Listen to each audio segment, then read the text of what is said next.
सबसे पहला दान धर्म। बंधुओं, दान क्यों करना चाहिए? थोड़ा सा ज्ञान सुनो, फिर हम स्तुति में चलेंगे भीष्म पितामह की। धन के 10वें अंश में पाप का निवास होता है। क्यों? क्योंकि अभी आप आगे कथा में सुनेंगे कि कलयुग को 5 स्थान दिए गए हैं, उसमें से एक स्थान धन भी है। हम जब धन कमाते हैं तो उसका जो 10वां भाग है, जितना हमने कमाया उसका 10वां भाग तुरंत हटा देना चाहिए, उसको कहीं सत्कार्य में लगा देना चाहिए। क्यों? उसमें पाप निवास करता है। हमने जैसे ही उसको अलग किया, हमारा वो धन पवित्र हो गया जितना हमारे पास है। उससे कभी दूषित बुद्धि प्रकट नहीं होगी, कभी दूषित क्रिया करने की इच्छा नहीं होगी जब आप धन का दशांश निकालते रहोगे। लेकिन लोग क्या करते हैं, कमाए 100 रुपया, निकालेंगे 1 रुपया, तो फिर वो पाप जन्य हो गया ना। दशांश थोड़ी है, दशांश तो 10 रुपया होगा। इसलिए जितना भी व्यक्ति को यह भी चाहिए, वैष्णव को चाहिए, खूब कर्म करके धन कमाए, लेकिन धन लाते ही उसका हिसाब बैठाए कितना है, और उसका 10वां भाग अलग ही कर दे।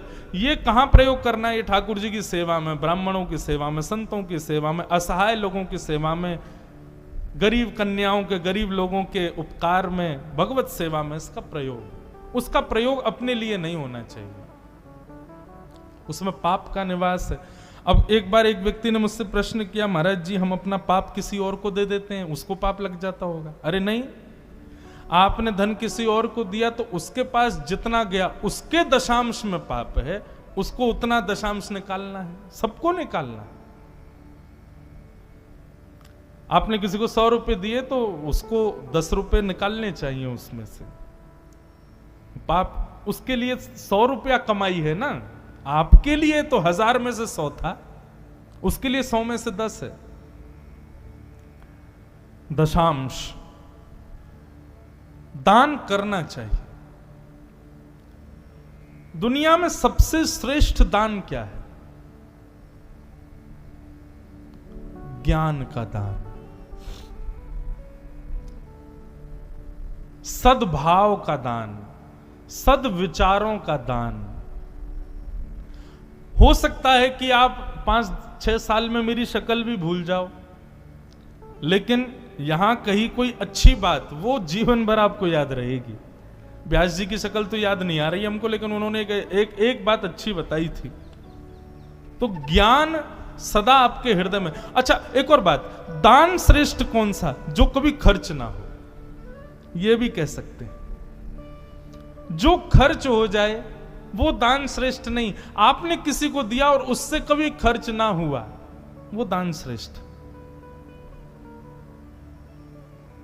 और ज्ञान का दान कभी खर्च नहीं होता, उसका कितना भी उपयोग करो वो बढ़ता ही रहता है। इसलिए ज्ञान का दान, भक्ति का दान, ये श्रेष्ठ दान। दान का विषय बताया, फिर राजधर्म बताया। राजधर्म का विषय बंधुओं इस प्रकार है कि जो राजा लोग होते हैं, सॉरी अगर कोई यहां बैठा हो तो, नेता आदि लोग जो होते हैं, वो कई बार सत्ता में आने के लिए झूठ भी बोलते हैं, कपट भी करते हैं, कुछ गलत भी करते हैं। क्या उनको पाप नहीं लगता? यही राजधर्म है, नहीं करेंगे तो जीते ही नहीं पाएंगे। इसलिए उनको थोड़ी बहुत अब छूट मिली हुई है, थोड़ा बहुत झूठ बोलने के लिए, विपक्षियों को नीचा दिखाने के लिए कुछ ना कुछ करते रहते हैं। तो ये भ्रातापि भ्रातरम हन्यात ये ना घोर तरस्ततः, यही राजधर्म है। तो दान धर्म, राजधर्म, फिर बताया मोक्ष धर्म। मोक्ष धर्म क्या है बंधु? हर व्यक्ति चाहता है मैं जितने दिन रहूं खुश रहूं और जब मर जाऊं तो मेरी मुक्ति हो जाए। ऐसा नहीं हो पाएगा। मोक्ष धर्म केवल एक ही स्थिति से हो सकता है, और वो क्या है? हरिस्मृति। भगवान का जितना स्मरण करेंगे तभी मोक्ष प्राप्त हो पाएगा। भागवत में वर्णन है, 2 लोगों को मुक्ति सहज मिलती है। किन किन को? पहले वो जो अपने राष्ट्र, अपने देश की रक्षा के लिए अपने प्राण त्याग देते हैं, ऐसे राजधर्म, ऐसे सैनिक आदि, इन सब के लिए कहा गया कि जो अपने जन्मभूमि के लिए अपने विपरीत दुश्मनों से लड़ते हुए प्राण त्याग देते हैं, उनको मोक्ष मिलता है, या फिर हरि सत्संग भजन करने वालों को मोक्ष मिलता है। मोक्ष धर्म बताया। उसके बाद स्त्री धर्म बताया। स्त्रियों का धर्म क्या है? भर्तु शुश्रूषणम स्त्रीणाम परो धर्मो यमायय तद्बंधुनाम च कल्याणम प्रजानाम चानुपोषणम। एक बात कहें, मुंबई में कथा चल रही थी मेरी, यही विषय चल रहा था। तो एक व्यक्ति, एक कन्या ही थी, उसने मुझसे कहा महाराज जी एक मेरा प्रश्न नहीं है, एक तर्क है। मैंने कहा बताओ। हर जगह माताओं को ही क्यों समझाया जाता है? भाई लोगों को क्यों नहीं समझाते कभी? हैं?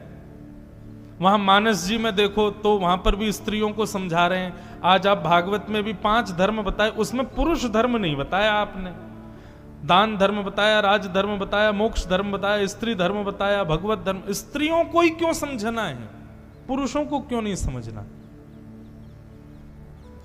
कई लोग ऐसा प्रश्न करते हैं कि मुझे ऐसा लगता है कि इन्होंने दांव खेला कि बेटा अब तुम बच के दिखाओ, निकलो, कैसे निकलोगे हमारे इस प्रश्न के जाल से। पर भगवान की इतनी कृपा है कि कोई ना कोई भाव आ ही जाता है मन में। उनका ये प्रश्न करना हुआ और हमारा उत्तर देना हुआ। भगवत कृपा से, ठाकुर जी की प्रेरणा से उत्तर दिया। फिर बाद में मैंने अपने गुरुदेव से पूछा क्या मैंने सही उत्तर दिया, तो गुरुदेव ने हमको एक चॉकलेट भेजी, बोले बिल्कुल सही उत्तर। उत्तर क्या था कि भाई जिम्मेवार व्यक्ति को ही दायित्व दिया जाता है, गैर जिम्मेवार व्यक्ति से तो काम छीन और लिए जाते हैं, बोले रहने दे तू बिगाड़ देगा। लेकिन जो जिम्मेवार होता है, जिम्मेदार होता है, उसी को ही महत्वपूर्ण काम दिए जाते हैं। अब आपके घर में कथा हो रही है तो निश्चित है कि बड़े लोग पहले ही चयन कर लेते हैं कौन जिम्मेवार है और कौन केवल बैठे बैठे बस ऑर्डर देने वाला है, कुछ करने धरने वाला है नहीं।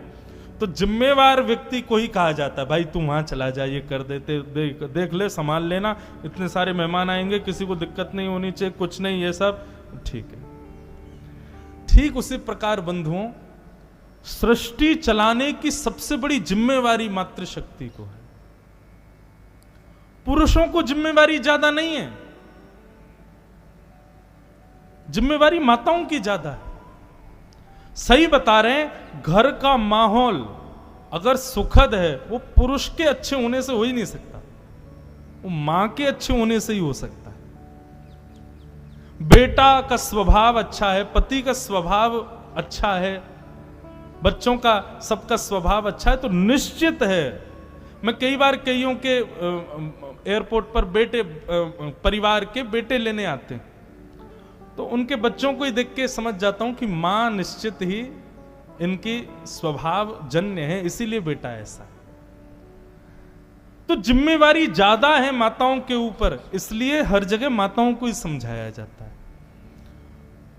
पुरुष तो क्या है, गैर जिम्मेवार व्यक्ति हैं पुरुष, इसलिए उनको केवल सांसारिक कामों की वो दी गई है। नहीं तो परिवार चलाना, सबको संभालना, व्यवहार देखना, व्यवहार बनाना, ये सब कार्य तो माताओं को ही दिए जाते हैं। जब तक ब्याह नहीं होता तब तक पिता के परिवार को संभालो, ब्याह होने के बाद पति के परिवार को संभालो, बच्चे होने के बाद फिर बच्चों को संभालो। संभालने का दायित्व तो माताओं को ही है। क्यों? क्योंकि जिम्मेवारी है, जिम्मेवार हैं वो। और माफ कीजिएगा, बुरा लगे तो क्षमा कीजिएगा, जिस घर में माताएं प्रायोरिटी परिवार या फिर अपने लोगों को नहीं देती, वहीं पर ही कुछ ना कुछ बिगड़न होनी शुरू हो जाती है। जैसे संत कभी अपने लिए नहीं जीता ना, ऐसे ही माओं को भी अपने लिए जीने का नहीं है, उनको सदैव दूसरों के लिए ही न्योछा, वो संत ही हैं। विवाह से पहले पिता के लिए, भाई के लिए जीती हैं, ब्याह के बाद पति के लिए, बेटे के लिए जीती हैं। कितने कुल का उद्धार का दायित्व उनके पास है, इसलिए जगह जगह माताओं को समझाया गया। ये उत्तर हमने दे दिया। फिर उसके बाद मैंने अपने गुरुजी से पूछा, गुरुजी हमने ये उत्तर दिया, तो गुरुजी खुश हो गए। नहीं, यही है वास्तविकता, यही है। क्योंकि माताओं, आपको पता है पहले सृष्टि जब ब्रह्मा जी ने की तो पुरुष ही पुरुष बनाए, माताएं नहीं बनाई पहले। अभी आगे सृष्टि आएगी भागवत में, तो बताते हैं ब्रह्मा जी ने पहले पुरुष ही पुरुषों को बनाया, लेकिन जितने भी पुरुष बनाए वो सब हिमालय पे चले गए भजन करने के लिए। ब्रह्मा जी बोले ये सृष्टि में कर्म कौन करेगा, सब भजन ही करेंगे। तो तब व्यक्ति को कर्म में कैसे लगाया जाए, ब्रह्मा जी ने विचार किया। तब ब्रह्मा जी ने अपने वाम अंग से स्त्री को बनाया। चलो बेटा, अब इनकी इच्छा पूर्ति के लिए करो कर्म। माताएं नहीं होती तो सब बाबा जी घूम रहे होते, सब हिमालय पे ही रहते, अहमदाबाद खाली पड़ा रहता, हिमालयों में ही हम लोगों का डेरा होता। माताएं बहनें हैं, इसीलिए प्रत्येक पुरुष अपने घर से निकलता है, कर्म करता है, मेहनत करता है, परिश्रम करता है। ये कर्म करवा ही हमसे यही रही हैं। ये जननी है, ये जगत जननी है, इसलिए इनको दायित्व दिया गया। तो स्त्री धर्म बताते हुए कहा कि भाई पति और पति के परिवार, पिता और पिता के परिवार, दो कुल के कल्याण की जिम्मेवारी भगवान ने आपको दी है, इसलिए वो कल्याण करना ही आपका भजन है। एक और बात बताएं, घर में माताएं बहनें ही ज्यादा भजन करती हैं, पुरुष लोग थोड़े कम होते हैं। बहुत कम देखने को मिलता है कि पुरुष लोग भी भजनानंदी हों। वास्तव में पुरुषों को जो बल मिल रहा है वो माताओं के भजन का ही मिल रहा है, उसी से ही उनका कल्याण हो रहा है। ये बात उनको तब नहीं पता चलती, बाद में अनुभव होता है। पुरुष लोग कहेंगे ज्यादा प्रशंसा कर रहे हो माताओं की, अब आगे बढ़ो। लेकिन वास्तविकता है। तो स्त्री धर्म बताया, स्त्री धर्म बताते हुए फिर अंत में भगवत धर्म बताया।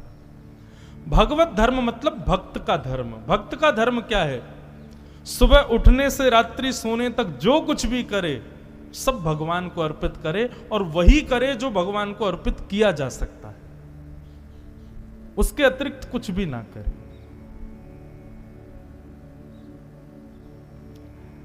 ऐसा भागवत धर्म बताते हुए पांडवों को कहा अब चलो खुश हो जाओ, तुम लोग किनारे हो जाओ, मुझे मेरा काम करने दो। श्याम सुंदर सामने खड़े हैं और भीष्म पितामह ने भगवान की ओर दृष्टि की और स्तुति गाई।